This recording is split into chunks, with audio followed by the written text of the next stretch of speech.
Part three. All right, so it's another day. It's raining outside here today, and I got a steel roof building, so hopefully it doesn't start pouring and get real loud. But anyways, I've got a car ready to start. I turned the valve on the bottom of the tank. I unplugged the vent. This is my vent plug.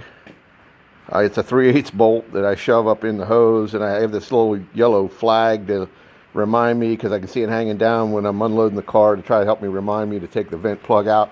And then I also hooked up the fuel line here. The reason I do that is that I don't want fuel going into the engine. I plugged the vent off because back in the alcohol, when I was running alcohol, it would evaporate very fast, and I sealed the tank up to keep it from evaporating. Plus, if you leave the vent open in the trailer for a week or two or whatever, sometimes you get a lot of fumes in the trailer, and I think it's dangerous. Plus, you're evaporating fuel, and fuel's getting contaminated with moisture in the air. So I seal my fuel system up at the end of the race day. Like I said, I shut that valve off the bottom of the tank. I do that because of weather changes. If it's cold when you shut it down, cold ambient, and then it heats up, it'll pressurize the tank. It's kind of like a water bottle when you take it out of the refrigerator or put it in the refrigerator. They kind of collapse or they pressurize when they get hot. Same kind of thing happens with that. And it will actually push fuel past the pump, in past the shutoff valve, and I've had it go into the engine. And then if it can hydraulic the engine, or you can actually, it'll creep by the rings and go into the pan and contaminate it. When I disconnect the line from the engine, and I plug the line and plug the barrel valve, there's no way fuel can get into the engine when it's shut off. And but you have to prime it to get it started, because you're not going to have any fuel until it starts cranking. You probably can crank it long enough in order to get it started. However, I don't like cranking it that long. It's just, takes a bunch of juice out of the battery, plus it's hard on the starter motor. So I prime it. I put a little bit of fuel in it. So let me show the inside of the car. This is my shutoff valve right here. This is on. If you can see it here, that's on and that's off. I even have off on here so I don't forget. Okay, so I want to turn that on, and then so now that's opened that valve in order to allow fuel to go to the engine. So I have it hooked up. The line's hooked up. The tank's got fuel in it.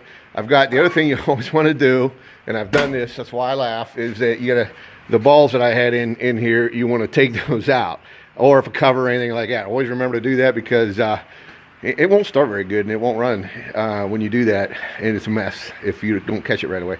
So that being said, what I do is I use a little squirt ball like this when it's cold, and I use 87 octane gasoline. You don't want to race with that, but it's okay on a cold engine to start it, because it ignites. It's highly volatile, and it lights a lot easier than race fuel, or especially if you're using alcohol. Trying to start them on alcohol, cold's hard. If you use a little bit of gasoline, just get a little bit of heat in the cylinders, it fires right up, and then of course right away it'll start running on the race gas within a couple seconds. So it's all good. So I think I'm ready. I'm going to go ahead and just squirt a little bit of fuel in each one of these, and then what I'll do is I'll go ahead and start it here. So all I really do, it's in neutral. I got to turn the battery power on. It wasn't ready. Battery's on, and I got the ignition on. Now I'll crank it, and that'll stall. All right, so that just started to basically pushing fuel up towards the engine. I usually got to do this 2, maybe 3 times, and then it'll run when it's cold.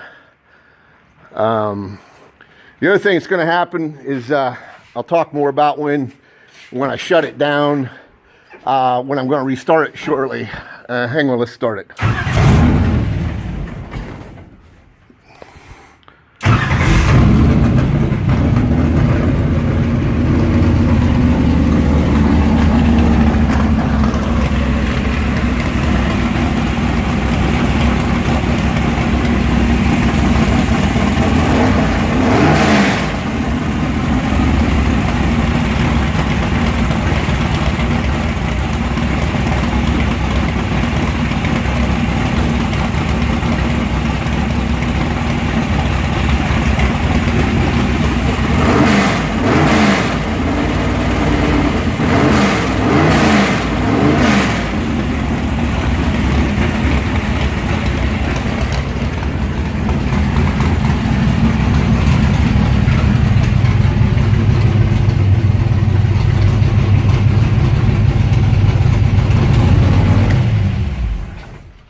You notice how easily it started, and then it idled right away, and it'll idle like that the rest of the day.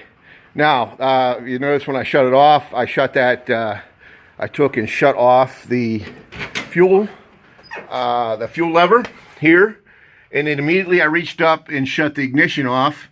And if you noticed, it revved up a little bit when I shut it down. It's because I shut the fuel off, but there's still a little bit of fuel in the lines, and you want that. You don't want to shut it off and not shut the fuel off, because it will be pumping fuel clear up into the engine until the crank stops turning. And you don't want that, because you can hydraulic the engine by doing that, because you'll pump fuel right in there, especially if it's kind of revved up a little bit when you shut the ignition off. You know, it puts fuel down in the engine, and it can, you know, even if it doesn't hydraulic, and can creep past the rings into the crankcase and contaminate the oil. So I shut the fuel off, but you also don't want to run it completely out of fuel if you're going to restart it, because then you've got to prime it again or crank it or whatever. Now, it should restart. It didn't warm it up very much, so we'll see what happens, but I should be able to just turn the lever back on and hit the starter, turn the ignition on.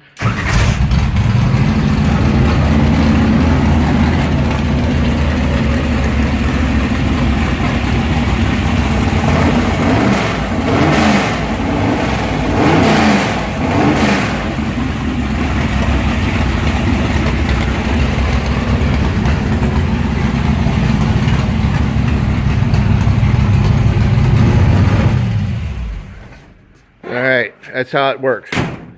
So the last thing I'll do, whenever I'm done at the end of the day, that's how I start. You know, if I go to the staging lanes and shut it off, or I come back from the run, I shut it off. You shut the fuel off and shut the ignition off, and it should fire right back up, you know, within an hour or two while it's still warm. The other thing at the end of the day, so what I do at the end of the day is, I'll do that right now. I'll fire it up.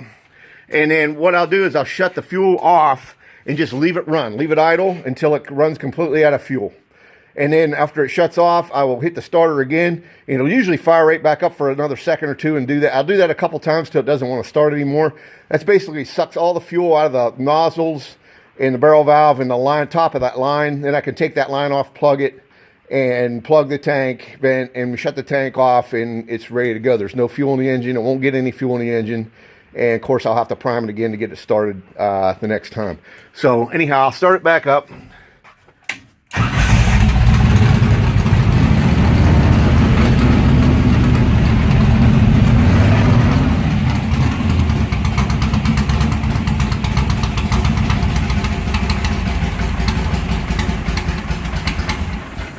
All right, I'll try it one more time. One more.